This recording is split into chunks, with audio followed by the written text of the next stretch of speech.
गोजोन फुंबिलि नोंथांमोनसिम मोनसे गोदान भिडिअ लाना फैबावबाय। आसा खालामो नोंथांमोना बे भिडिअखौ जोबजासिम नायलांगोन होनना। दिनैनि बयनिख्रुइ गिबिसिन खौराङाव दङ। बड'लेण्ड इउनिभारसिटियाव थाबैनो बिटिआर ओनसोलनिफ्राय सासे रेजिस्ट्रार थिसननो खावलायदों। फरायसाफोरनि आनजादनि रिजाल्ट, मार्कशीट, ग्रेड शीट आरो पिजि कर्सनि जेंनाफोरखौ थाबैनो सुस्रांनो खावलायदों। बड'लेण्ड इउनिभारसिटियाव भाइस चेन्सेलर बिबान लानानै फरायसाफोर आरो इउनिभारसिटिनि हेंथायै खामानि मावनाय जेंनाफोरखौ लानानै बाक्सा जिल्लानि एबसुनि बानजायनायाव जिल्लानि मोनफ्रोमबो फरायसालिमानि लांगोनायाव फरायसाफोर आरो एबसुनि मावथिफोरा जथायै लाइस्राम लादु सिंनि हेंथायै 2 घन्टा धरना हाबाफारि लादों। बड'लेण्ड इउनिभारसिटियाव थाबैनो बिटिआर ओनसोलनिफ्राय सासे रेजिस्ट्रार थिसननो खावलायदों। फरायसाफोरनि आनजादनि रिजाल्ट, मार्कशीट, ग्रेजुएट शीट आरो पिजि कर्सनि जेंनाफोरखौ थाबैनो सुस्रांनो खावलायदों। रुंसारि सुमन स्वर्गियारिनि फिसाज्ला बराद स्वर्गियारिनि इयुननि नायफिननाय बिबानखौ बानस'नो खोथा होबाय गिबि मन्थ्रि डक्टर हिमन्त बिश्व शर्माया। गिबि मन्थ्रि डक्टर हिमन्त बिश्व शर्माया गावनि पेजनि गेजेरजों बे बाथ्राखौ फोरमायथियो।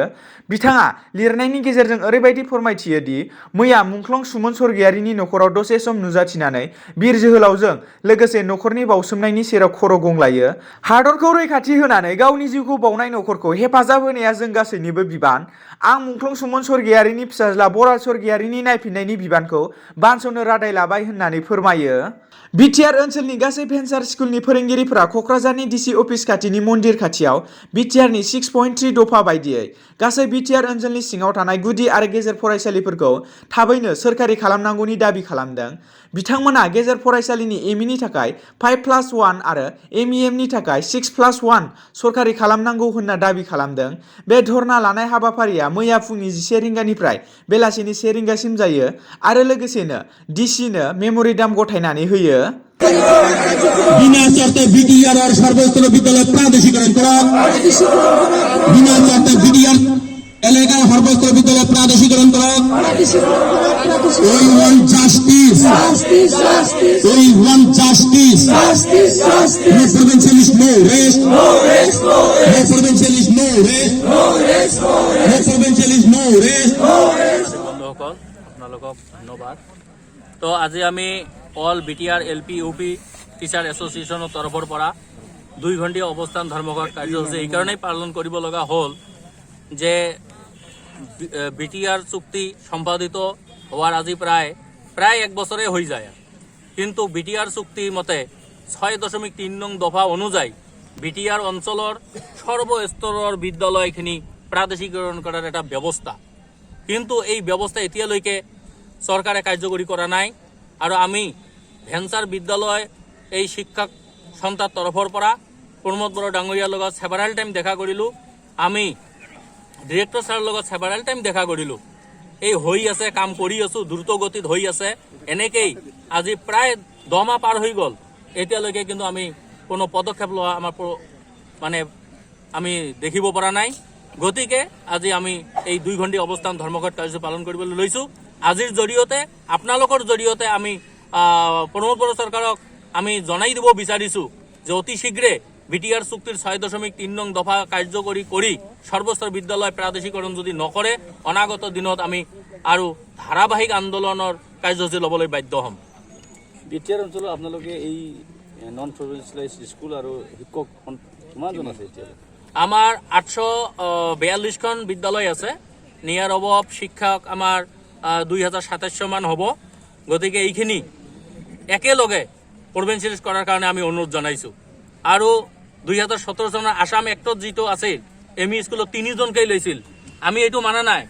এটা এমই স্কুলত যেনেকৈ আগত 2013 চনত লৈছিল 5+1, ঠিক সেই ৰেচিঅ' মতে সকলো পদ একেলগে প্ৰাদেশিকৰণ কৰাৰ কাৰণে আমি দাবী জনাইছোঁ।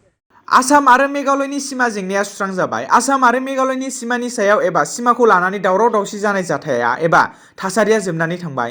दर्द ओनसोलखौ लानानै आसाम आरो मेघालयनि गेजेराव गोबां दावराव दावसि थासारि सोमजिदोंमोन। आसामनि गिबि मन्थ्रि हिमन्त बिश्व शर्मा आरो मेघालयनि गिबि मन्थ्रि डनराज सांमाया सिमानि जेंनाखौ सुस्रांनो थाखाय जथायै बाथ्रा सावरायलायदोंमोन। जथायनि गेजेरजों सानैबो सावरायलायना मोनसे कमिटि दादोंमोन। बे कमिटिया फाइनाल रिजाल्टखौ 30 नबेम्बराव होगोन होनना मोनथिनो मोन्दों। दिनैनि गोथार फुंबिलिनि खौरां फोसावनाया एसेनोसै। गोजोन्थों। खुलुमबाय। चिरां जिल्ला बर' सिनियर आर्टिस्ट एस'सिएशना फैगौ डिसेम्बर दाननि 5 अक्ट'खालि कनफारेन्सखौ गाजा गोमजायै सान्तिपुर हालामनि रायजो राजाफोरनि अनसायनाय मोननानै सान्तिपुर गोजौ फरायसालिनि फोथाराव खुंफुंनो थाखाय लाहार फाहार खालामनाय जाबाय। बे बोसोरनि कनफारेन्सजों लोगोसे चिरां जिल्ला बर' सिनेमा आर्टिस्ट एस'सिएशना माखासे आयदाफारि लाफानाय जादों। बेफोरनो जाबाय सेथियाव मेगाजिन दिहुननाय जागोन, ओमफ्राय नैथियाव शर्ट भिडिअ आरो मिउजिक भिडिअनि एवार्ड होनाय जागोन आरो थामथियाव मोसानाय आरो खननाय बादायलायनाय जागोन। मोसानायनि अडिशन हिसाबै सिनियर आरो जुनियर मोननै बाहागोआव राननाय जागोन। ओमफ्राय खननायनिबो अडिशन लानाय जागोन। बेवहाय 10 बोसोरनिफ्राय 30 बोसोरसिमा बाहागो लानो हागोन। मोसानाय आरो खननायनि अडिशनखौ मोनथाम जायगायाव थि खालामनाय जादों। सेथियानो जाबाय बेंटल 19 नभेम्बर, नैथियाव जाबाय बिजनी 20 नभेम्बर, ओमफ्राय थामथियाव जाबाय काजलगांव 21 नभेम्बर। अडिशनाव देरहानाय बादायारिफोरना 5 डिसेम्बर खालि फाइनेल कम्पिटिशन जागोन। ओमफ्राय बे देरहानायफोरनो ट्रफी आरो सार्टिफिकेटजों लोगोसे प्राइज मानि होनाय जागोन। आरोबाव माबाफोर मिन्थिनो गोनां दंबावोब्ला नोंथांमोनहा गाहायाव होनाय नम्बराव कन्टेक्ट खालामनो हागोन। गोजोन्थों।